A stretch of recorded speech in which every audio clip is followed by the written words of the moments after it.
welcome back to the podcast. I am not Jalen Holston. My name is Keoni McKeague, and with me as always, my longtime friend and co-host Nolan Chang. And of course, today on this very special episode of Team Huddle, we have a very, very special guest and a dear friend of mine, Mr. Jan Sundag. Please introduce yourself, say hi, say what's up to the crowd. What's up, crowd? I'm Jan, living in Germany. Met Keoni in 2009. Had a great time at Woodbury University with him. Woodbury. Yeah. Yeah, right. Back then we were playing a lot of basketball and became close friends. And me and Keoni did that too. Yeah. I was like, this seems to be the roommate thing. Like, let's go play some basketball. That's like the legitimate. Yeah, exactly. But anyway, like I said, mentioned before, Jan, a very close friend of mine. Of course, this is Team Huddle, so we are going to be talking about volleyball and kind of our experiences with that sport. For Jan specifically, he is more of a beach volleyball player, which we all love here. I mean, me personally, growing up in Hawaii, beach volleyball is a big deal. So, Jan, I just want to kind of throw the first kind of thought point over to you. When it comes to volleyball, what kind of was the reason why you first got into the sport? If you'd like to go as deep as your kind of origin story for when you started playing volleyball or getting into beach volleyball, and then kind of just, overall, like why you enjoyed it, why you continued to play it, and if you still continue to play it, why you still do so. Yeah. I can probably throw you a bit of a monologue. Well, if you have any questions in between, don't hesitate. We will go in. Wait. I know you will. Just go in anytime. So generally, like you said, it's beach volleyball for me, and it's never been volleyball. Like this is a fun point because everybody I know, everybody I have around me, like the beach volleyball community here in my city in Germany. Everybody is also a volleyball player or was a volleyball player at some point. Oh, wow. Like everybody kind of transitions somehow because everybody kind of comes from volleyball. I want to say 90% of the people at least. Mm-hmm. Nowadays, it might be a bit different, but I'm playing with like the older generation because I'm obviously turning 39 now.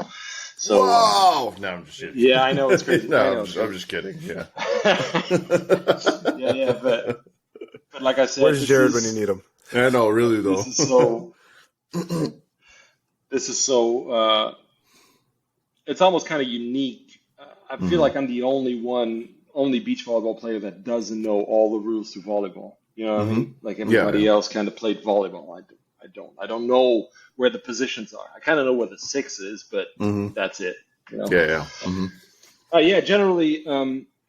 So there, I have moved from being an active player to coaching. I've been coaching for the last 10 years, beach volleyball. Oh, wow. Different levels of, more than 10 years now even. Wow, So, we can talk about that a little bit, but how I got to beach volleyball might be fun because I was, like, my childhood sport was always basketball. Like, we shot some... and real quick, how tall are you? Because I know you were taller than you were tall. So how tall are you? Yeah, I'm not tall. I'm a bit taller than you. I'm not. Hey, you're tall. You're taller than me. Let me have this. Yeah, that's true. You're tall. If I have to look up at you, you're tall. Please, yeah. No. I'm over average. No. So I don't know in feet, to be honest. I'm. Because we measure metric system, we measure everything in meters. So to be honest, I don't know what your meters would be. So yeah, you're good. 180. Can somebody Google this? I'm 189. So there we go. That qualifies me as a taller-ish person, but I'm not long. There you go. 6'2". Yeah, that sounds right. Right on. Yeah. So even back then, like I'm tall enough to play the sport like basketball and obviously volleyball and beach volleyball, but I would always have the advantage that I could jump. So I was a lighter guy. That always could always just So like I could dunk when I left high school. Basically, I could on a regular size. I could. Ellie was Must easier be- though, so must I be could nice. just dunk. I couldn't. Yeah. Feels good. I had to Feels work good. really hard to get to the dunk, and it was only off the backboard, like full spring, like. Yeah. Not anymore. Yeah, it's always easier when you don't have to lift the ball up there. But anyway, Yeah. going Especially over as beach volleyball volleyball coach. was. Jumpers. Yeah, you have to start with the volleyball first. We to get dunk. so Yeah, used exactly. to that. Like, Yeah, oh, yeah, that's yeah, my yeah. power. Yeah. Actually, tennis ball works better. The smallest ball. It's like golf balls. No, I'm just joking. Well, yeah. So that was always my go-to sport when I was a kid. And then when I was around 14, my family went to just on a family vacation, really, in like an all-inclusive hotel in Turkey. Little did we know that this was the number one spot for the German professionals to practice in the wintertime and fall and spring or whatever. So it was that club that everybody would go to in Turkey. It had like 16 beach volleyball courts on their beach, like professional level. Like ridiculous. I was overwhelmed. I came there and I was like, oh, this seems to be the sport now. And then I kind of joined the open training there for the guests, whatever, and kind of obviously stood out. And there was another guy, fun side story, another guy that I met there 1 year, had no contact with for almost 20 years. And we were living side by side in two cities right here, but we played at the same joint in Germany. We played beach volleyball and never saw each other for that long. And then he ran into my dad. Wow. Shout out to Hubi, by the way. Yeah. Wow. Really funny. So I got inspired back there, and I came back here, and at that time, I don't know, it must have been, how old was I when I was 14? What year was that? Forever ago. Just such a long time ago. 1998 or something like that. I was or 7. earlier. No, I'm just joking. Were you born even? Yeah. It's like Nolan might not even have been born yet. No, I'm just joking. Hey. I'm just kidding. No. I'm just kidding. 1998 roughly was. God, I love that sound. When I came back from me too. When I came back from there, and I came to a Germany where beach volleyball wasn't big yet. Like it was, and I was at that age, and the internet was there, but it wasn't popular. You know, I didn't even think about the option that I could go and look if there's any beach volleyball place. So I kept playing basketball for a while until like I just went outside and there were public courts and just, you know, spots where you could have a beer and just play some beach volleyball, and played some there. Don't need to go into too much detail here, but then generally at some point I just found that 10 minutes from where I lived, there was a beach volleyball indoor place with 3 courts. Wow. So is that common in Germany? Like there are a lot of like indoor volleyball or beach volleyball courts? Well, what does a lot mean? I live in a city of 640,000 people, and we have 2, basically. See, we don't even have one within the island chain of Hawaii. And why would you? Why would you play indoors? This is like, you know, it's funny. Ironically, the only reason I ask is because now they've made it such a big deal for you to have any sort of ball on beaches now because of like tourism. They don't want you to play any sort of like, only certain beaches you can actually play beach volleyball and stuff on. Yeah, so that's why I asked, because it's such a weird, but because of tourism, they don't want people like, you know, throwing a football and running into like, you know, a random tourist. Like that's basically like what it came down to. Yeah. So like now it's very sectioned off. So that's why I honestly think that would be a fantastic thing if they ever brought that here, is just have some nice courts that are just untouched and you don't have to worry about. Yeah, but also, I mean, think about it here. It gets down to Celsius. 0 Celsius is freezing point, so it gets down to -4 or 5 in the wintertime. So you need indoors to actually be able to play, right? Yeah. Wow. So we got 2 in this rather big town for Germany. So it's not super common. Like Berlin has a couple, and then Cologne has 1 or 2. I'm actually not sure. This could be completely wrong, but we only have 2. So it's not super common. beach volleyball generally, like we can skip a bit of it. Like, okay, here I am playing beach volleyball from when I'm 17, 18, more like in the 20s now. All of a sudden, once I'm out of my teens, I really transition from basketball to beach volleyball. So straight to beach volleyball. No indoors, no volleyball, nothing. Just straight to beach volleyball. Because I thought that was kind of my sport, and I always loved the 2-on-2 because it's you can't be switched out for another player, and you always have the responsibility, and it's always about your own game, you know. There's something about the extra added touches that like really gives you like a feel for the game that I feel like it's just that's why I love beach volleyball. It's hands down I think my favorite sport to play, just because you're constantly involved. Which exactly. You're always going to be a part of each sequence. Yeah, whether you like it, you have to be. So it's like, and whether you're receiving or whether you're setting, you know, whether you're receiving and attacking, or you're in the end the setter in that one play, like these seem to be equally important. You know, it's not the setter is so freaking important because even like the way that we always practice it, and the way that was our standard was always like, even if you if you what do you call it, receive the serve, basically, if you're the one who received the serve and you mess that up and it goes to the right and off to that corner of the court, then it would always be, it doesn't matter. The setter now has to fix it and put it next to the antenna in a way that you can spike it after you like you can choose your attack. You have all the options, right? So now we're taking a deep dive almost into strategies and shit, but generally beach volleyball then was my thing starting early 20s and never really left me. And then played competitively for a couple of years, couple of tournaments, nothing bigger, like the way that this is organized. D, I think, is the lowest, and then C, B, A plus, premium cups, the German tour, and then international. Now, I'm sorry. You're gonna have to forgive me for this because I do not keep up with the professional side that much. And maybe Nolan, you might have more insight about this. But as far as like Germany, their national team for beach volleyball, I mean, I was like, I imagine, right? They got to be pretty up there. That's all I was about to say.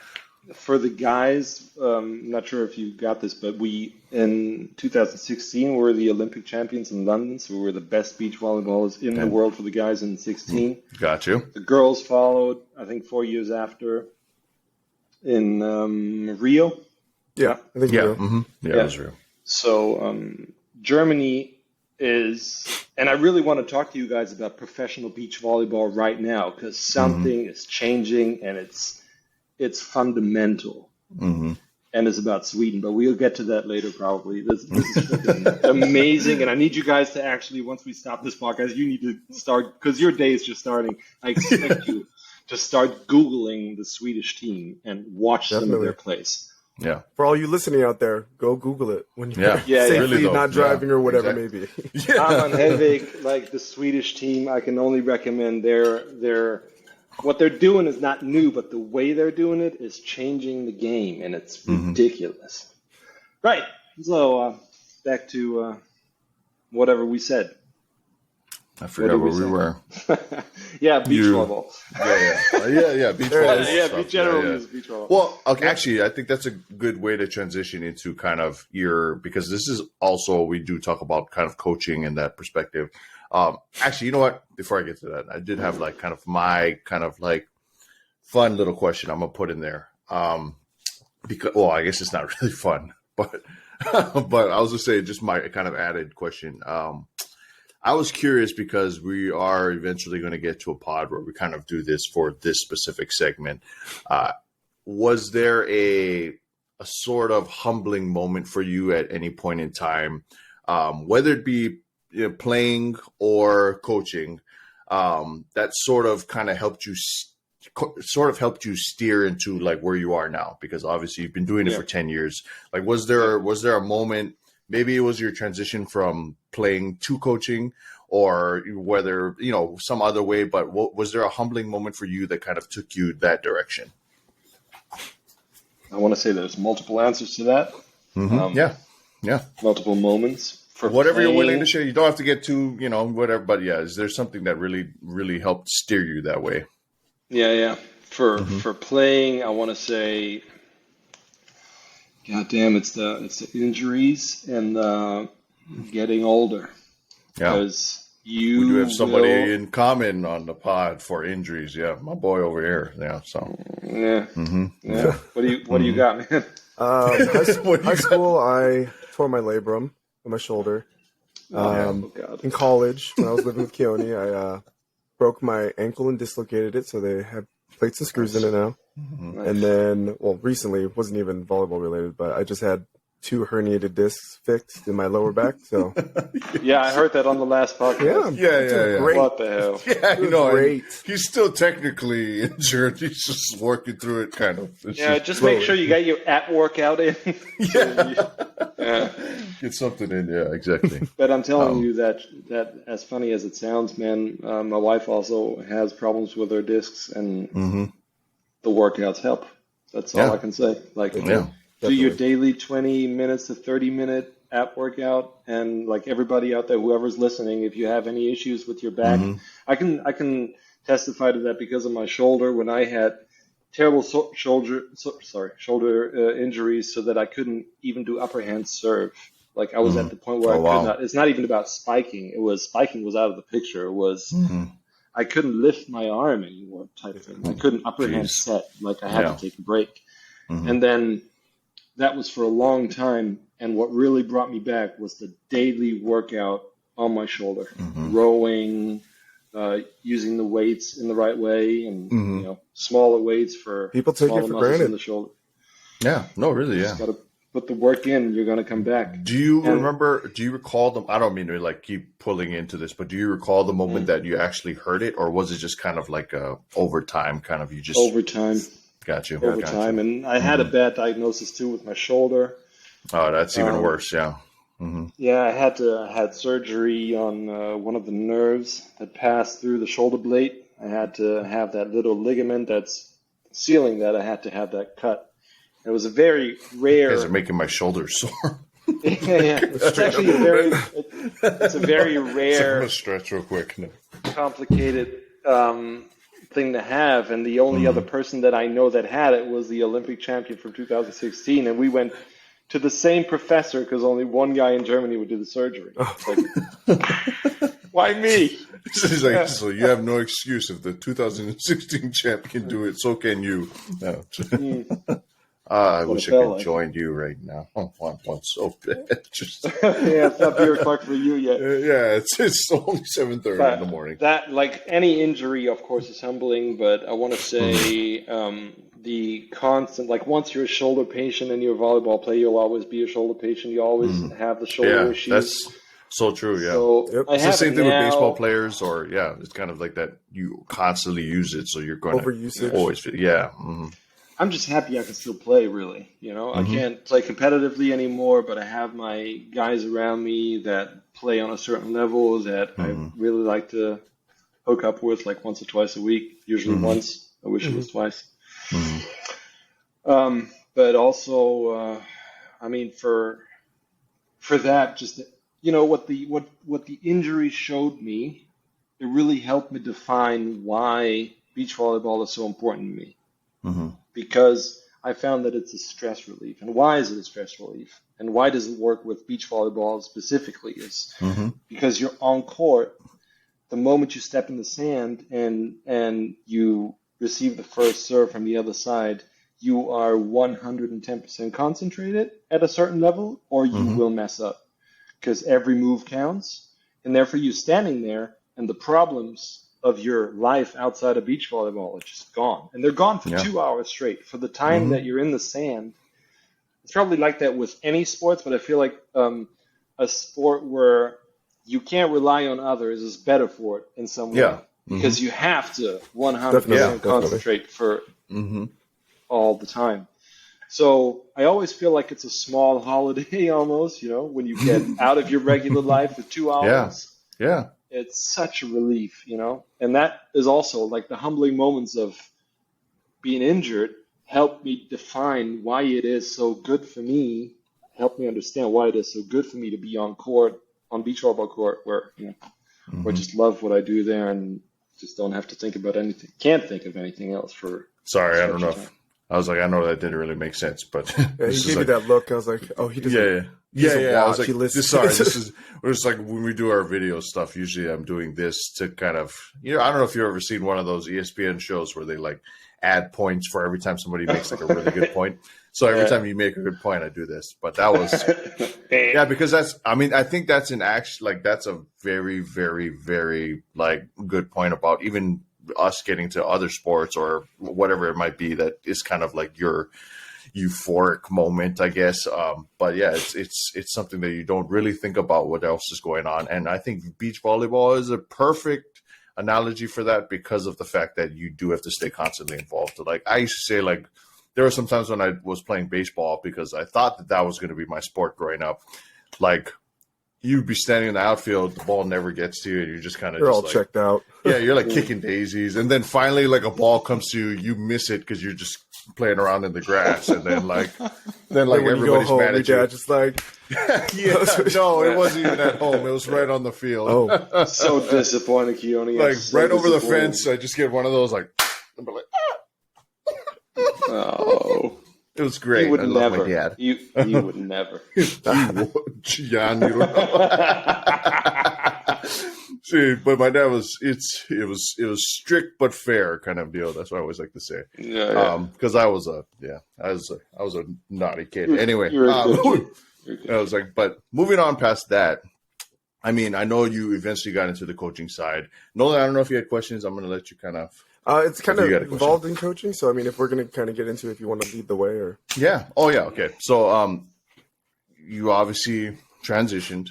So, what was it that first made you decide to go the coaching route? And was it kind of like was it a tough transition for you to make that move? Yeah. So first, I'd probably tell you what my coaching looked like what kind of coaching did I do, right? So though fundamentally, what's really important to know is that I got friends with the guy who runs the beach volleyball place. Peter, my buddy, like really close friends to this day, one of my best friends, really. And he just offered at one point. And then I think it was when I was still in university. It must have been shortly after 2009, or even did I already coach 2009? Probably not, but shortly after 2009, it must have started. So, and he said, well, I got a beginner's class. Do you want to try your luck on those guys? Because it's an open class where people can just come, and whoever's interested in beach volleyball can come and play. And I'm telling you that if you ever have to coach a bunch of people that are so different from one another, it's very challenging. It is humbling in a way because you misjudge people all the time.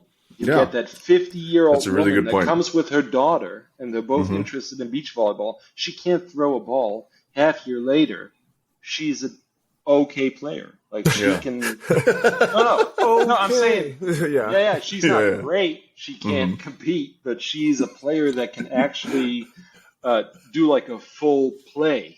As in, she can receive the ball in the way that it can be set, and then she somehow gets it over the net in a way that it's not necessarily easy for the other guys, and it looks like a control attack. Wow. That does work. And I've seen people who did it like that, like the 50-year-old lady who actually, in a half a year, went from can't catch a ball to that. And I saw people that she couldn't catch the ball, and she can't catch the ball to this day, and nothing changed, right? So you get the full spectrum of talented to completely not talented at all, from the young guy who's going to university and is a ball player and now comes into beach volleyball, and it takes him a half a year to be almost as good as I am. Or you have the people that just don't make any progress at all because they suck at anything with balls. Sometimes you can't help it. I mean, anything. So that's how I generally got into coaching. I was just simply asked, by him for just trying my luck with them. And then all of a sudden I had another group, just more ambitious people, and another group, and then it was guys, and then it was girls for a long time, like advanced girls, basically. Not in age, but in... Yeah. I got what you were saying. It's funny because I was gonna say it seems like it probably happens with any sport, but I feel like because volleyball communities are so tight that it seems to be like that is how most people get started in the coaching world in general. Like I don't know how you got started, Nolan, but I was like, even for me, like I knew Katrina, she knew me. Oh, in coaching? She knew, like it's like one of those more just like I needed some money. I could just go back to my old club and coach one of the teams there. Oh, so it was a club you played at? Yeah, it was while I was at Hope. I started doing like assistant I did not know and then moved on forward. That's why I said it's so funny. I just feel like that's normally how it goes. Like people like it's networking. Like somebody and they kind of just like, hey, I know you used to play. Like you thinking about coaching. So Nolan, you had a question for Jan. Oh, first, so do you coach like classes or do you get like a team specifically? No, classes. I did classes. Yeah. Like generally, the deal was always so. There's two ways that I coached. One way was basically coaching for the place. Like I was there, the resident coach of the place. Like I had 2, sometimes 3 classes of people, and I would always combine it with me playing myself. Because me and my buddy, we basically set it so that we would play at 8, and my class was from 6:30 to 8. So I would just have a class and then play myself. Cool, at 9 or whatever. But it was always classes. It was never that I got the team of 2 players that would stay together and that I would watch and become a team and whatever. Not like what I did was that I supported teams like that, because the girls as well as the boys that were Olympic champions would also practice in our place, and they're also friends with my friend, right? So there were a lot of pro players around them and around the place, and people playing the German beach tour and the big leagues basically, and they would always look for people to practice with. So I would practice a lot with pros, but I wasn't coach in any way. I was just more like the doll that they could shoot at, and they would sparring partner kind of. Yeah, sparring partner. Yeah. That's a good I would surf with them. I would, just run the drills with them. But it was also very good for me. I would sometimes get feedback from their coach, and it was good for my game. But yeah, I support it with that. But generally, I taught classes, and I feel like, looking back, because I haven't done it since my son was born. It's now 1.5 years. I'll probably get back to it at some point. But looking back at it now, funny is that it was the open class that everybody could come to. That it's hard because when I say that now, I feel like I'm letting down the girls class that I taught, for example, because they were. They were very ambitious. It was really cool with them.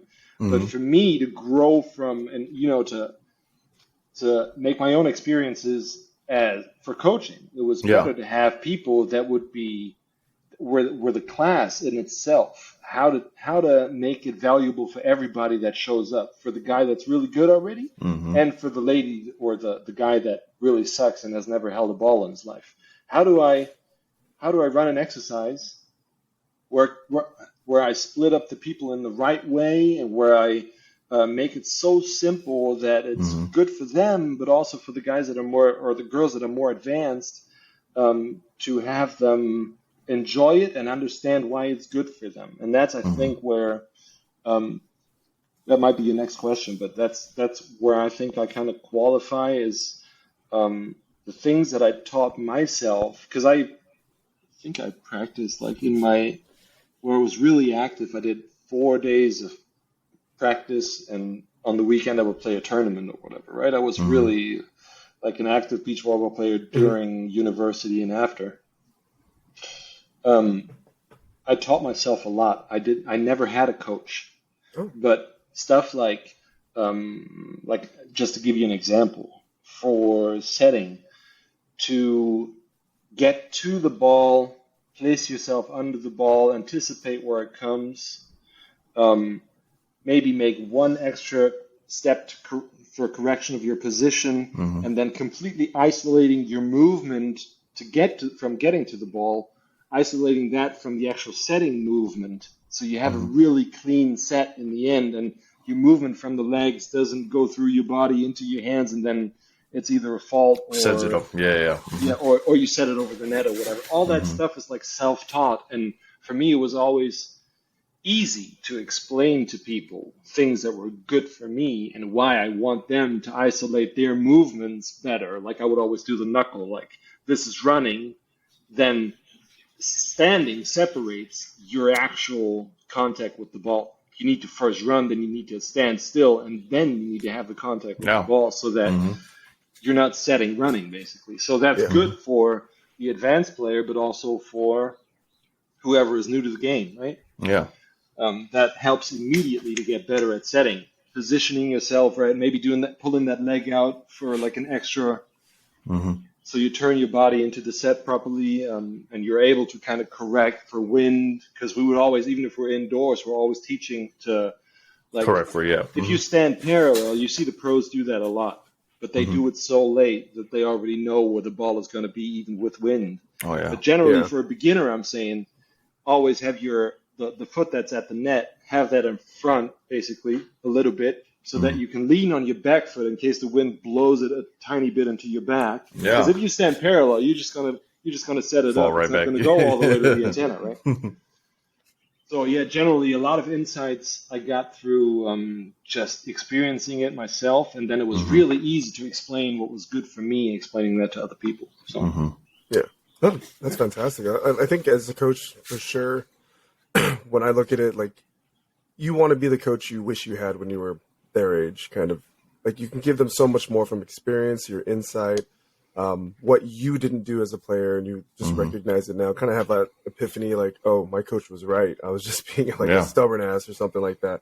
But I was gonna say, like, for your classes, because I guess this will make more sense for the classes rather than teams, but because it's such different levels coming in every day, when you do these drills and you do see that there is a significant drop off in maybe a couple of the players, as a coach, how do you kind of balance it? Is it more of like, we got to keep the structure of the practice going, I'll try to give them tips as much as I can, or will you try to slow down a drill to allow them to kind of get in the groove a little more and then kind of advance it? both. Like first, I want to say the repertoire of drills that I had was big enough for me to adjust on the fly what I would actually do with them. So I come to the court and I see, okay, I have 12 people on one beach volleyball court. Like that in itself, like how do you do that? And this is an even number. Let's say you have 13. What the hell? What am I going to do with that? Everybody knows you can't coach 7 people. Like there's probably not one exercise that works well with 7. Like one would be the guy doing serve. Like you're practicing serves today. All day. No. Mondays are serving for you. Yeah. Tuesday is going to be exactly. Like I would even show up and didn't know how many people would show up, and it was up to, I think the biggest I've had was 21 people. Like, oh wow! And I was always very open with them. Like that's like we have to say this is obviously not the professional level of coaching that you usually talk about probably, but this is what I draw from this. There is so much to learn from this, and the way that you adjust to these situations and be open about what you're going to do with these people. Like I would always address them. I would always say, everybody come in a huddle. We're going to talk, like circle around here. And then I would always say, like, I would welcome them and then tell them, okay, today, obviously we're a lot of people, which is fine. And I'm going to do my best to give each of you like a lesson where you can take something from. Everybody's going to go home haven't taken something from. So I always would give a larger crowd a general explanation of what we're going to do and why they need to do it a certain way, so that at least they would have the theory, because in 1.5, 2 hours, I would usually not be able to go in depth with everybody individually about what they're doing wrong and what they could improve on.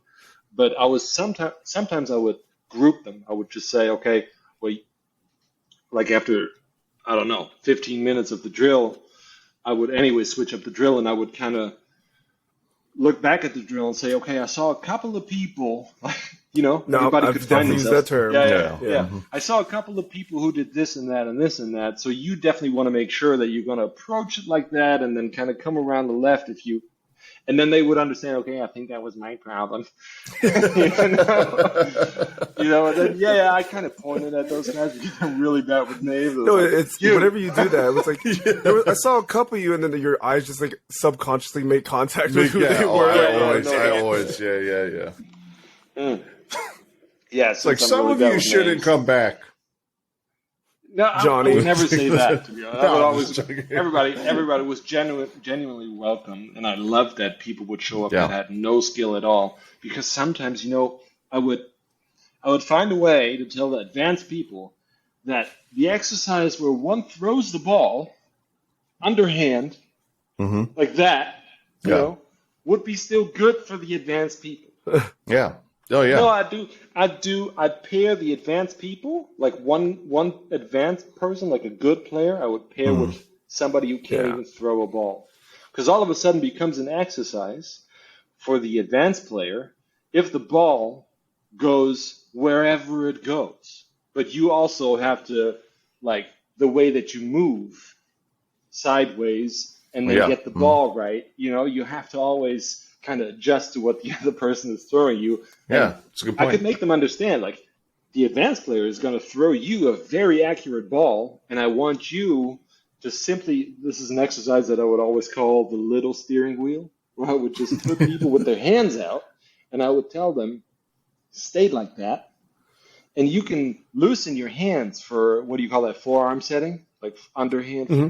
Yeah, forearm pass. Yeah. Forearm pass, basically, if that's what we're practicing. So I want you to, once you're done and you played the ball back, I want you to loosen your hands, but keep your fists up where they were when you did it. And then all you do is just move sideways, forward, like adjust your body under the next ball to isolate whatever happens from your feet, like to isolate that from whatever happens up top. So all of a sudden, for those people, it became a great exercise because they learned. I never heard it explained that way. The little steering wheel. I like that one. Yeah, that's a good one. I was like, that's the little steering wheel. Yeah. It's super effective. I want you guys to use it. Like, I don't think I'd ever heard that before. The little steering wheel. That's a new one. But it's funny when you did it. I was like, oh, it makes so much sense. I had to stick my hands out like under camera. Like I was just like. That looked like a little steering wheel. Yeah, only at the very last moment before contact, you actually bring your shoulders forward. Yep. And I even told them, if you can, keep your shoulders up. I don't want to see any neck. Keep your shoulders up so that, the little steering wheel has only in the last moment it has to come together. And then also you would see that absolute beginners who would always do this all the time, right? They would all of a sudden stop doing that. All they did all of a sudden was go on their knees and kind of do everything the way that they're start learning the muscle memory of how much contact and force you really need to do. They get into that. It's always nice to see. Yeah. The little steering wheel. That one's going to be a new one. I'm going to remember that one. Super challenging, I can tell you, having these open groups. But, man, I've had a guy, Kai, such a nice dude. Small, like not super tall. Gotcha. You would look at him and say, yeah, he's okay. Yeah, he's not, he's not fat or anything, but he didn't look super athletic. He won the German championships in rowing in his youth. Like, he was the best rower in Germany in his youth. And I'm looking at this guy and I'm thinking, I'm not sure if he's going to be one of those performers. He today plays left or right, super precise. He's short, but he can play ball. Like, this guy is ridiculous. What he improved so much, and he wasn't a ball sports guy. But he surprised me like crazy. His setting, great. His everything about whatever position he's playing, whatever whatever he has to do. Every single individual action on court looks like beach volleyball. Yeah, he surprised me. He got there quick. Like, wow. So I don't mean to put you on the spot because I'm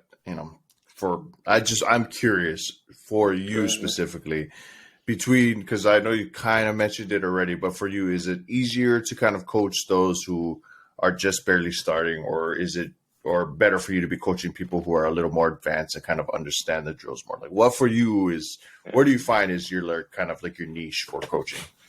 Yeah, it's much easier to coach people who already got like a lot of experience. So the easiest, and I can't say most fun, because the open beginners group is super fun always, because you see such quick improvement. You know, it's so quick. If you do it right with a lot of people, you see such quick improvement.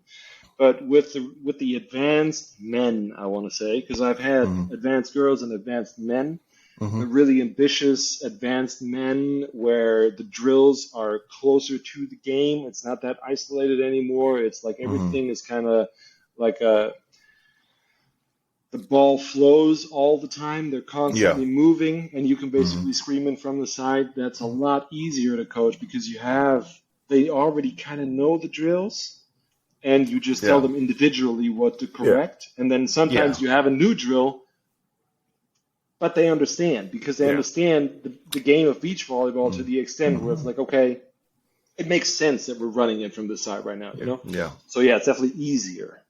But yeah. Have you ever tried doing indoor at all, or just never caught your interest? Actually, I did, and I think it was probably before 2009, Keoni, when I came to Burbank. I think before that, I did like not even a half a season. I did like 4 games or so in a ambitious indoor. Like I couldn't even tell you the rules. I know the general differences, but no, of course, yeah. It's a lot more moving parts.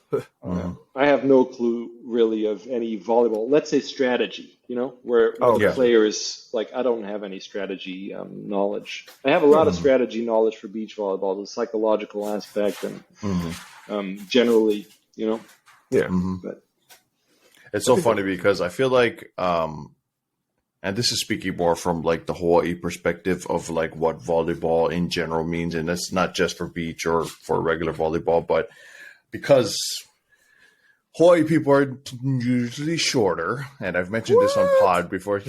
Yeah, I know.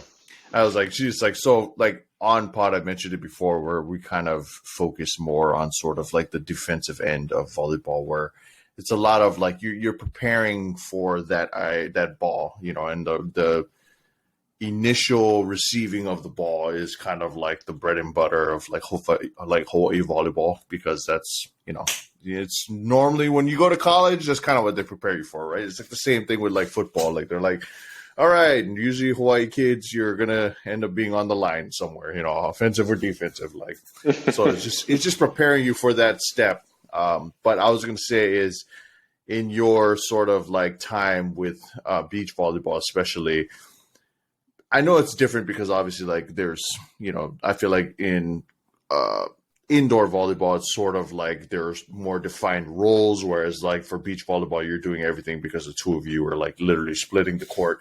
But would you say that for the most part, when you're kind of working with these players, are you kind of preaching more of like that, the idea of like of the idea of passing and sort of setting up the play, or is it more of like getting the attack down, sort of understanding how to run the offense and sort of how to attack correctly, I guess is the best way to put it? Yeah. I hope I got the question right. Basically, I'm asking, like, are you more offensive minded or more defensive minded when it comes to like your coaching style? Oh yeah, well, I think I'm more defensive in that sense, because I tend to always try and explain the why. Like, I don't just run drills and have them do a high repetition, which is important to have a lot of repetition. Yeah. But the explanation behind it, because even with the advanced men that I didn't have many classes with, but even with them, it was like, we can run this exercise, and I have 4 people on court, and you booked me specifically. let's say, right? They booked me because they know I was known to be somebody who can tweak the little things for them and improve their game at some point because I have a certain eye for certain things, and they book me, they play, they run the drill, and I tend to always explain it in the way that they would be able to improve right away. And if they ran the drill and I could tell 3 out of 4 people didn't get what I just said, there is where I became like the more aggressive coach. Where I'm not aggressive in my words, but like we're stopping the exercise right now. Oh, I'm aggressive in my words. Yeah. I yell at them. No, I'm just saying. You sit for the rest of the drill. You're done here. No, I would bring everybody back, talk to them, and sometimes if they agreed to it, I would film them. I had this great app that would let me show certain things and put lines in it, and I can like highly recommend it.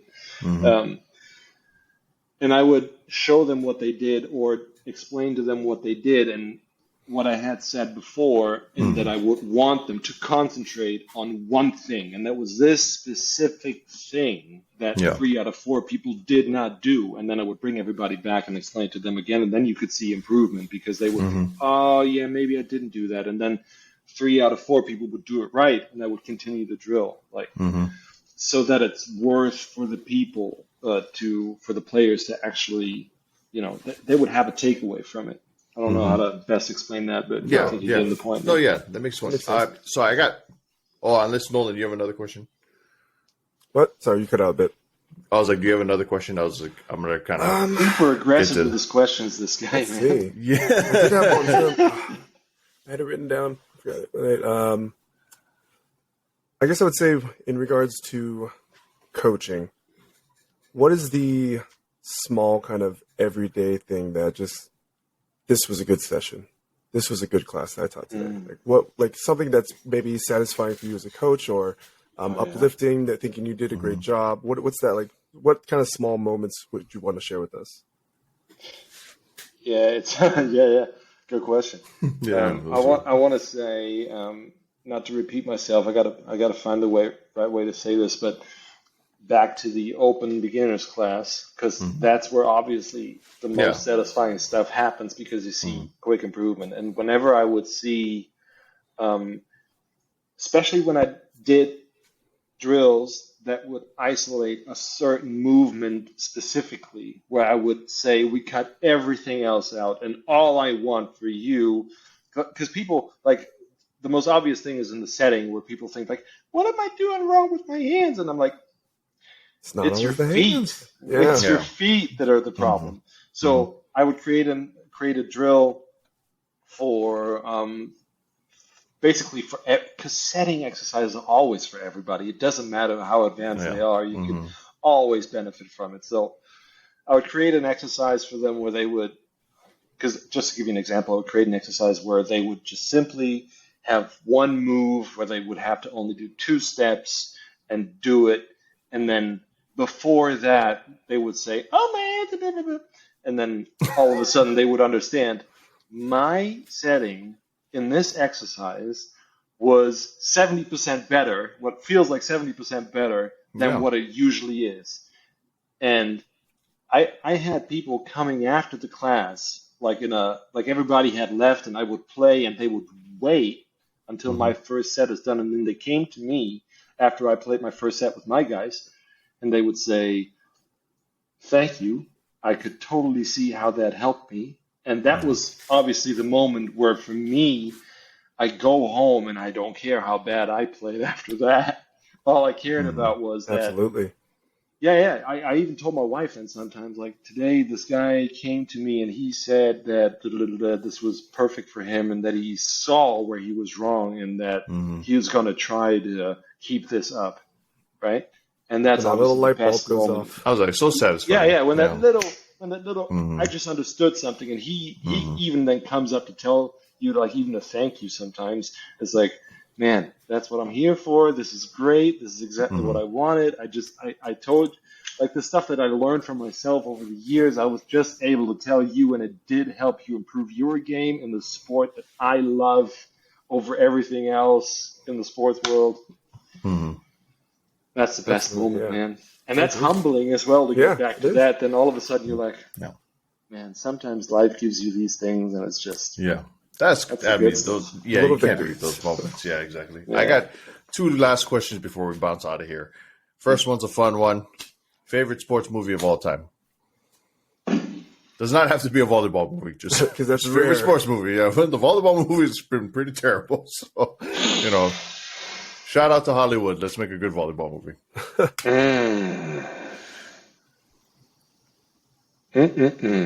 I know I did not prepare you for this. I just want to get you off the cuff. There's so many good ones. Mm-hmm. I can't name a favorite. That's so tough.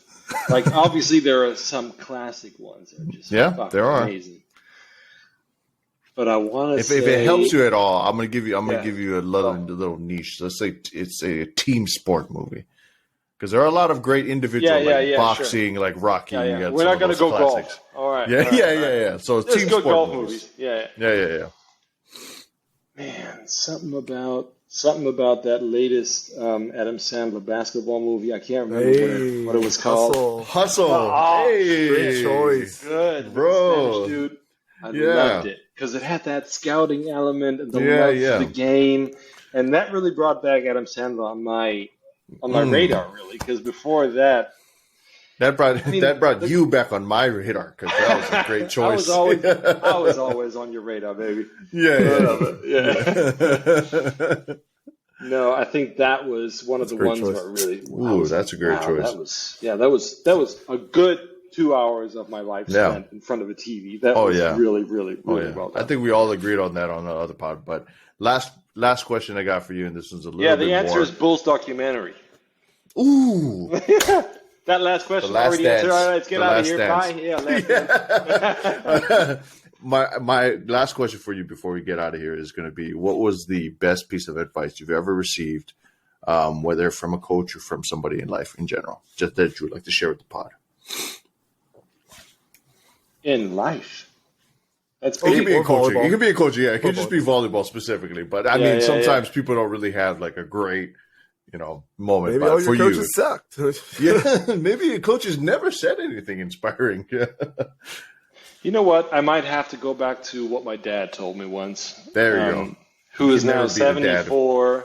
He's now 74. He's man, this guy. He's helping out with this house like crazy. He's ridiculous. Still youthful at heart. Man, best guy. 74 and fit. He's doing all the work. No. He's amazing. So once he told me, I think I was a teenager complaining about, there's so many things. Now another thing comes to mind. Anyway, I was a teenager complaining about other people not doing it either. I'm not sure what it was, but that was a general topic. Like, other people are not doing it either. Why should I? There you go. And something that's still sitting with me is he found a way. I'm not sure about the exact words, but he must have found a way to tell me, if you always just do as much as the other people do, if you never go the extra mile, you will always be just as successful or unsuccessful. I can't really put it in words the right way. You won't get further than anybody else, and you won't find your spot. Like generally, you won't find your path in life, something where you can advance. Now give it to us in German. Say it again in German. I just want to hear the full. Just want to let me hear it. I know you got it. Of course I got it. I got it ready. Give it to me. Do you want a specific accent or? No, just give me your normal accent. I don't even think. Wenn du immer nur so viel machst wie die anderen, dann kommst du auch nicht viel weiter als die anderen. I'm not sure if that's really what it said. That sounded way better than English. It's such a beautiful language. That was a perfect way to end this segment of Team Huddle. Nice. But I think that'll do it for us here on Team Huddle. Obviously, we don't have the rest of the crew. Hopefully, we'll get them on the next one. But Jan, where can the people find you if they can find you, or if you want them to even find you? But yeah, throw it over to you. They, if they're interested in any animation and After Effects work, find me on my website, Jan Sundag. That's basically Jan, and then Sundag is like Sunday, but with a G instead of a Y. Hey. .de for Germany. Obviously, I'm working for people all around the world, so it doesn't matter, especially in the days of home office. So, if I have time for them, because I'm really freaking busy, but yeah, any interesting job is going to be fantastic. So just run a pitch and then see what you got, and then I'll probably. So, anyways, check out the Swedish beach volleyball team. That's the one thing you need to do because we're on Team Huddle. Check out the latest clips and just understand what they're doing to the game, and it's ridiculous, man. We're gonna lose ourselves for a couple hours after this. But yeah, Nolan, where can people find you as we wrap this up? You guys can find me on Instagram, Twitter, and Twitch at NolanKYT, NOLANKYT. And you can find me on Instagram, Twitter, and Twitch, Keoni. That's KAYOHKNEE. As always, it's been a pleasure. It's been a joy from all of us here at Poi N Soy. Good vibes, love, everybody. Bang, bang.